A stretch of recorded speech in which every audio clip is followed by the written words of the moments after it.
former Bombers tennis star Chris Hayes, it wasn't a matter of if he'd end up back at South Hill, it was when. This week, the IC Athletics Department announced they're bringing Hayes back as the newest member of their staff as an assistant coach. Hayes, who spent the last 18 months at Mercer University as a graduate assistant, says he can't wait to get back to work in Bomber Blue. The Ithaca men's lacrosse team used 4 unanswered goals in the second half to mount the come-from-behind win over Stevenson in the second round of the NCAA tournament yesterday. Liberty League Rookie of the Year Connor Brumfield tallied 7 points in the win, but with a strong 16-1 Tufts team waiting in the quarters, he knows his effort will have to be even better.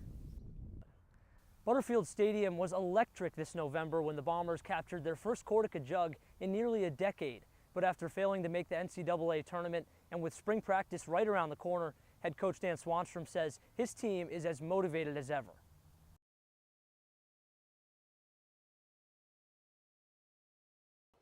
Good evening, I'm Connor Weingarten. For the Ithaca College women's basketball team, the expectations have always started with a conference championship. The Bombers unable to live up to that billing in their first season in the Liberty League, but today they received news of a second chance. Ithaca will receive an at-large bid into the NCAA tournament, which will send them to Boston for a first-round matchup with SUNY Geneseo. That game tips at 5 o'clock on Friday. A win would pit the Bombers against the winner of Tufts and Westfield State.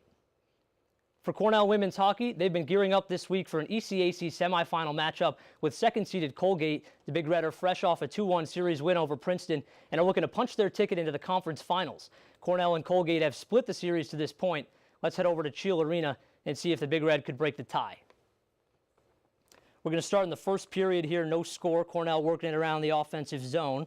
Puck's going to come around here to Jamie Bourbonnais. Watch the feed in front. She's going to find a cutting Grace Graham who roofs it past Julia Van Dyke. That puts Cornell up 1-0. Just 25 seconds later, Olivia Zafudo, a wrister in front for Colgate. That knots it at 1. Second period now, 2-1 Colgate. They're looking for more, an odd man rush. Megan Sullivan, her shot's going to get blocked, but check out the rebound here for Annika Zalewski. She's there to clean it up, 3-1 Colgate. Less than a couple minutes later, Raiders looking for more, trying to add to that lead. Raiders steal it at the Cornell blue line, and it's on from there. Sullivan rips a wrister past Boisno, and the third period we go. It's a 4-1 game.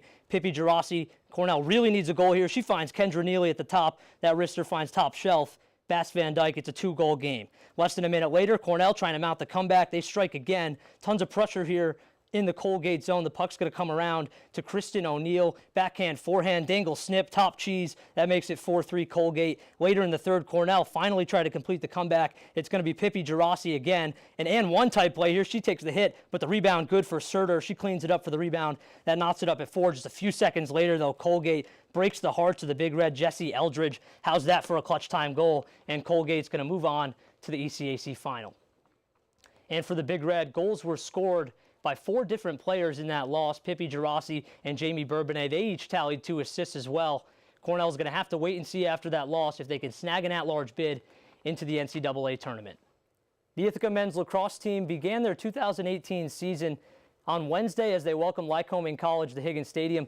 The 18th-ranked Bombers could use a turnaround this season, having lost in the Empire 8 Championship last year and missing the NCAA tournament for the second time in the past 4 years. 2018 marks the Blue and White's first season in the Liberty League, but first a few non-conference games to get things warmed up. The Bombers got the season started with a bang, topping Lycoming in the opener 17-8. Stony Brook transfer Ryan Osvoff burst onto the scene in this one for IC. He led the way offensively with 5 goals. Josh Delapuca, 4 goals and an assist for him. And Jake Cotton, typically the assist man, found the net 3 times as well. The Bombers now get set to host Oswego State on March 7th before opening up conference play on the 10th against Skidmore.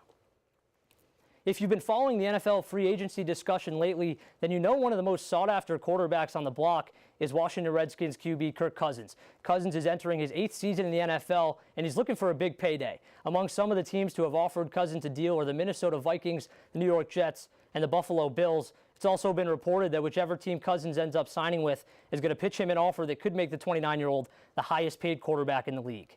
And that'll do it for sports tonight. Let's send it back to the desk.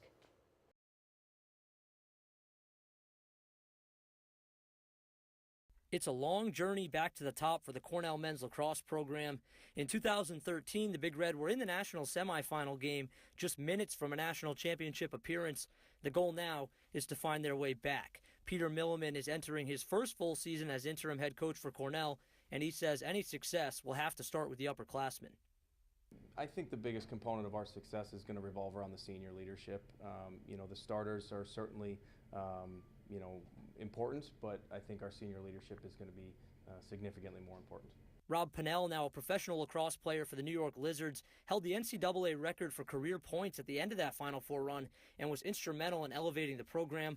Sophomore attackman Jeff Teat just may be the man to fill his shoes, though. Teat broke Pennell's rookie scoring record last season and says he's looking forward to the challenge of this one. We know that it's not just going to be given to us. It's not going to be right there off the first day.